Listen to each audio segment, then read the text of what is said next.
My student graduated from Cornell recently, and I want to share with you what it took to get him in to that university, because your high schooler can do the same.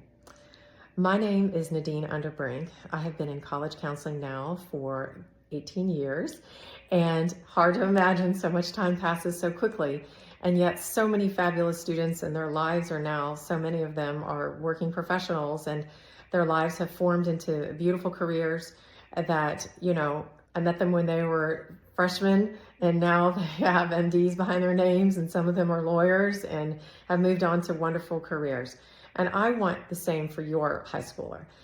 When it comes to the Ivy Leagues, there are 4 specific criteria. Please note that all the things you read in Google, take it with a grain of salt, because truly some of it is a rather, wild goose chase when I read some of the items that people recommend to follow. You have to be authentic in this process, but it needs to be methodical.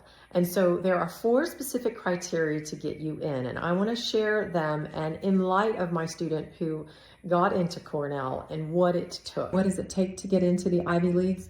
Those 4 criteria are specifically these. You have to have a high GPA in rigorous coursework. You've got to have a high ACT or SAT. You need to have a robust, expanded academic resume. And then the 4th ingredient is what I refer to as the game changer. In his case, it was diving. Secondly, you need to have a high ACT or SAT. Then you need to have a robust, expanded academic resume. And then lastly, you need to have the game changer, a quality that is unique, and it can mean many different traits and accomplishments. In his case, he was a competitive diver. So he had fabulous grades. He had a very high GPA, and his particular school ranked, but many universities do not care about rank, and many high schools do not rank at all.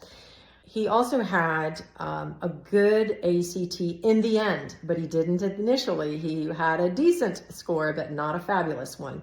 And then lastly, he had an expanded academic resume that was fabulous. And in his case, his 4th ingredient was the competitive diving. Now, what does that mean for your high schooler? It means that we've got to position your high schooler strategically so that that 4th ingredient shines. And when I have students that come to me as seniors, it's in a sense the ingredients are already there. The cake is going to go in that oven and it's ready to be baked. I am there to make sure that we present your student in a way to extract what's most important in the eyes of a college. Most high schoolers do not understand this process. They get caught up in minutia and focus on the wrong components. And so I want to make sure your high schooler doesn't do that. However, the component that is the most controllable in the parents' hands is to make sure that that SAT or ACT, you don't need both, is a high score. It is important. And what do I mean by high? Well, in the ACT world, we need to have at least a 32, 33 or above. And in the ACT world, we need to have at least a 1460 or above. This notion that they have to crack a 1500 or, if they have a 15 something, it means perfection is not true. However, we do need a high score. And so this piece is the one piece that I find parents most frustrated, because they have their kid go back and keep retaking tests and keep retaking tests, but there's no change. And so they just keep expecting that repetition alone is going to be the magic behind a higher score. But the truth is, we need to test train them.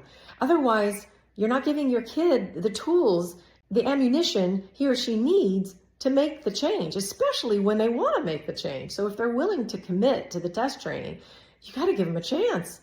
And so in doing so, you make sure that one of those 4 ingredients is locked in. You don't have to wonder if that 4th ingredient is going to make it. You can make sure you master that, because that is a piece that my company makes sure is taken care of.